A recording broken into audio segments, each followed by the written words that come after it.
Welcome back to Techstination. We have another worthwhile interview in store. I'm Fred Fishkin, and joining us is Bart Myers, founder and CEO at a company called Countable. Thanks for taking the time, Bart. Thank you, Fred. It's great to be here. Well, tell us to begin with what Countable is all about. I think you've had a bit of an evolution, right? We have had a bit of an evolution, indeed.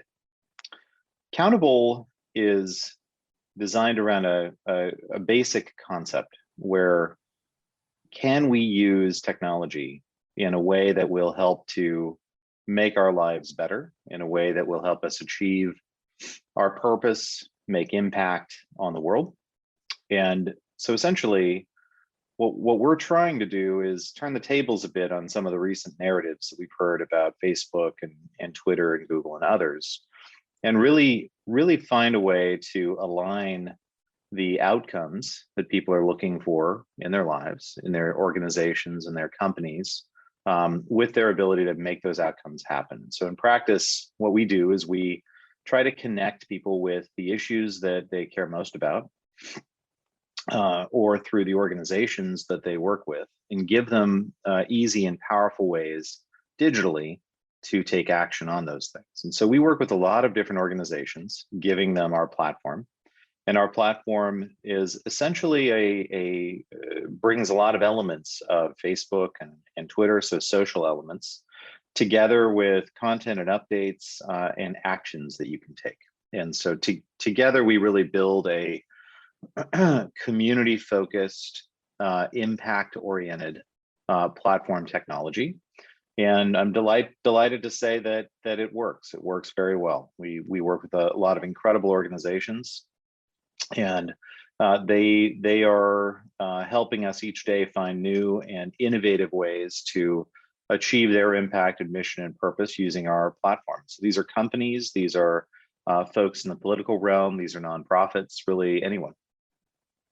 And you help them create these communities for both employees sometimes and their customers or the public that they want to reach? Exactly. That's right. We help to create these communities for a really sort of diverse set of stakeholders. We've worked with supporters of campaigns, we've worked with donors, we've worked with employees, customers, partners, you name it. Very interesting. So there are advantages to moving to Countable over what companies very often do is just turn their content over to a company like Facebook. Yes, exactly. And you know, they often, and to that point, we rarely advocate that you not do that. There's definitely a place for Facebook, a place for Google, a place for these platforms. But where you bring your audience, typically your website, your email list, your apps, et cetera, we want to bring some of those elements of Facebook, some of those social elements, community elements together, so that you're part of a group of people of like mind who are trying to similarly achieve some shared outcome. The downside of doing that on Facebook and platforms like that is that you really lose a lot of the control that you would otherwise have if it was your own platform. In other words, my audience on Facebook is not actually my audience on Facebook. I have a page, you know, I've got these people who have come and they've liked my page or engaged with my content. They're not my audience. I cannot reach them on my own. I can't get their contact information directly. They're Facebook's audience, and you know, credit to Facebook. They've done a wonderful job there. But for brands, for organizations, and for causes and campaigns, that presents a significant challenge. And that challenge is we need to be able to reach our audiences when we need to reach them, to fundraise, to give updates, to drive awareness, to send out a call to action. And so all of that is really what we're trying to give them. We're trying to put them back in the driver's seat, trying to give them that control back so that they can better engage with their audiences and do so on their own terms. How has COVID affected what you do there at Countable and what it's meant for your business? Great question. COVID has obviously accelerated much of the adoption of virtual remote technologies at a faster pace than I think anyone thought possible. I mean, we thought we would be here eventually, but I think you've seen again and again in the press and in our own lives how pervasive technology, much like the Zoom we're using here, has become, and that in turn has become a massive propellant for really new use cases around how people come together. And the fact that they have to do it now virtually has opened up new opportunities and also opened up new needs. And many of those our platform can help to assist with and be a place where your audience can come together now entirely virtually, where we can try to bring a lot of the elements. Certainly can't recreate what it was like to go to a local event, fundraiser, in person, et cetera, but we can still mimic a lot of the elements behind that and give people a place to come together virtually and engage. And again, to do so on your own terms. What's the story behind this, Bart? How did it come about? Fred, it is a long story. We may not have enough time for it today. I'll give you some of the highlights, though. Countable started. I mean, the initial idea for Countable came to me and my initial co-founder in 2012, and we had recently sold our business, and we were looking for a new project to sink our teeth into. And oh my goodness, did we find one? And we really wanted a project that would kind of give you that fire every day, that sense of energy that you're tackling something that's never been done before, that has intrinsic value, that if you succeed, will be a game changer. It'll change the world. And that I'm thrilled to say that I still feel that today. We didn't really start the company until 2014, which again is still 7 years ago. It's the longest job I've ever had, but the best job I've ever had. And the initial vision was very much what I described, but the initial vision was that we were building our own network. We were going to build, kind of a Facebook for good, and we were going to start that with having actions that you could take from your phone that would have meaning. One of the first actions we launched was advocacy, and it was the ability for you to contact your representatives in Congress and give them a piece of your mind, tell them what you think. From there, we added video, the ability for you to tell other people using video clips your thoughts, feelings, testimonials, including lawmakers. And from there, it kind of spiraled outward. The more engagement opportunities that we added to the platform, the more people seemed to really respond well. And this was at a time when there was, at least in the digital realm, you could basically sign a petition, or you could donate to a cause, or you could click a like button. And that was the span of like marketing, advocacy, and campaigns. And we thought, there's got to be a better way. There's got to be a better way to harness the energy that we all feel in response to, a horrific event like these recent shootings, and a way for us to now do something about it, and to have that something really have impact. I don't want to just throw away my time in action. I want to really be feeling like my time in action is doing good, is having impact. And so that really became our guiding light. We made some pivots along the way. We went from being one network to really many networks, where we are the engine behind many networks that you may use already and not even realize. But that journey has been a long one, but a fruitful one. And it's I think it's a true adage that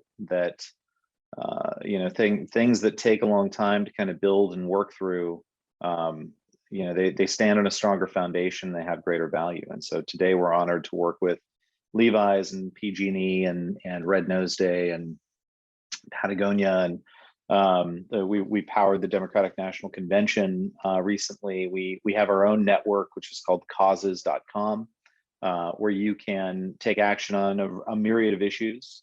And as you noted, we work with employees, we work with customers, we work with fans and supporters.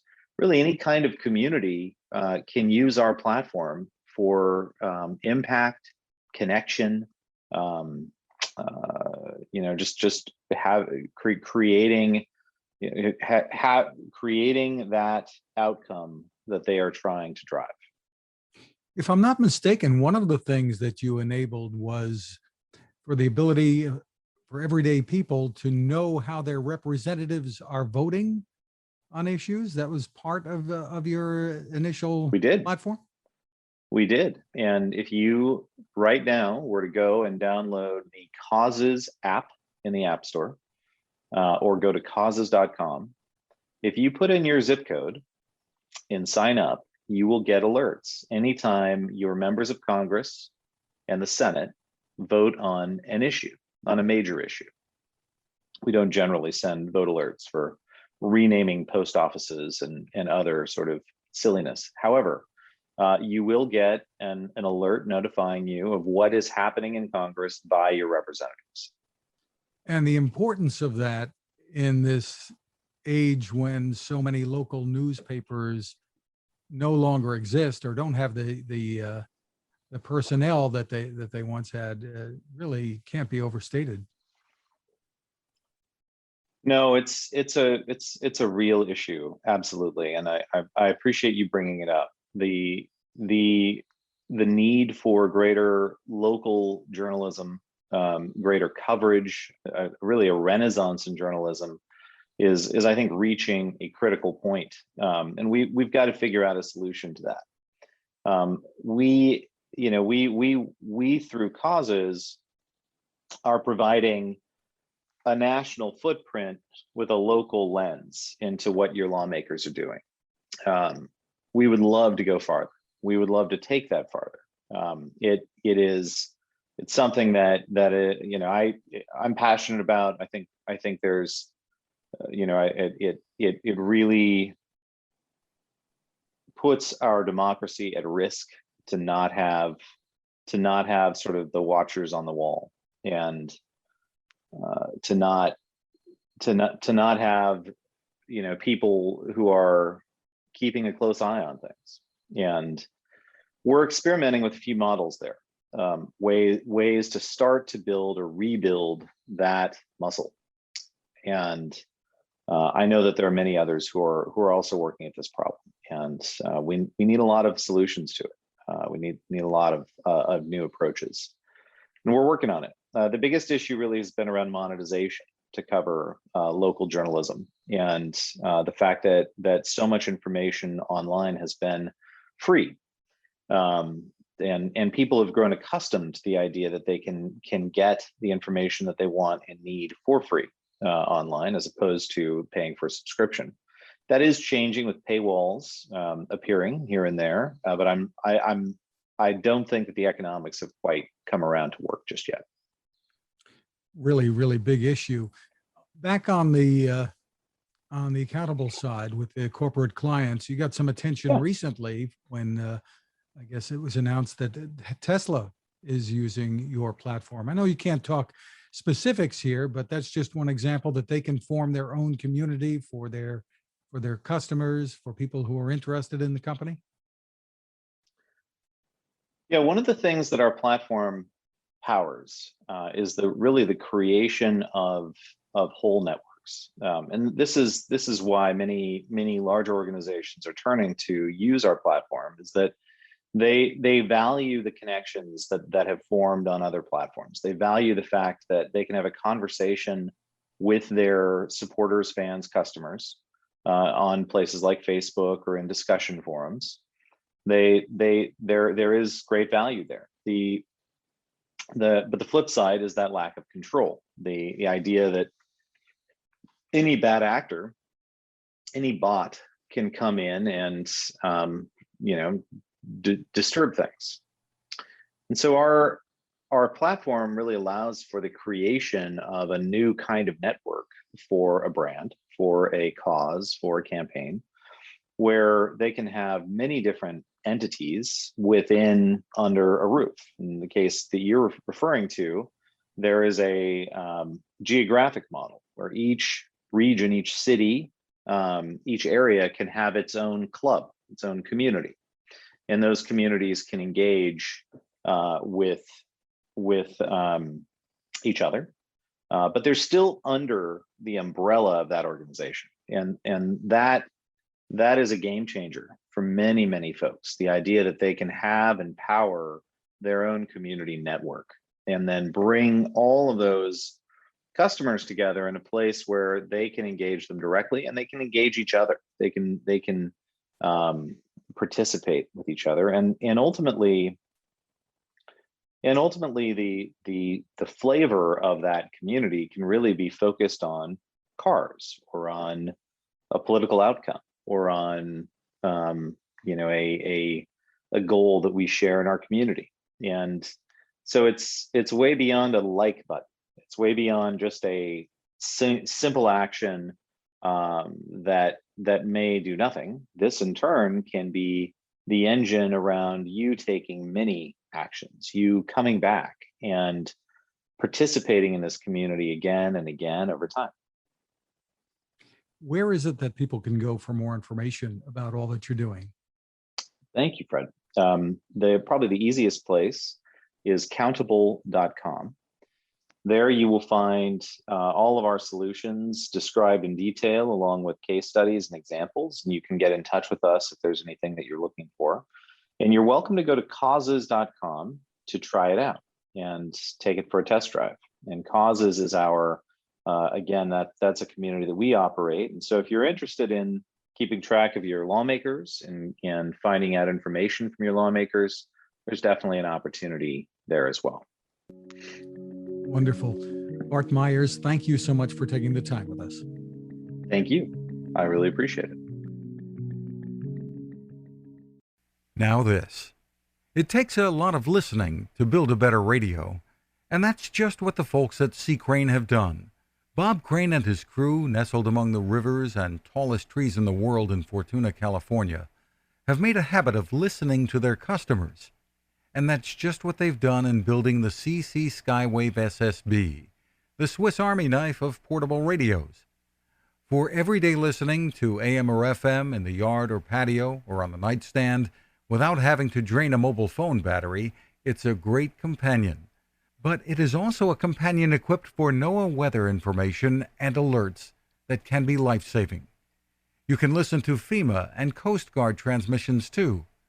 Beyond all of that, you can tune into shortwave signals from around the world. It's compact, easy to take with you, and built to last. The CC Skywave SSB. Click on the link at Techstination.com.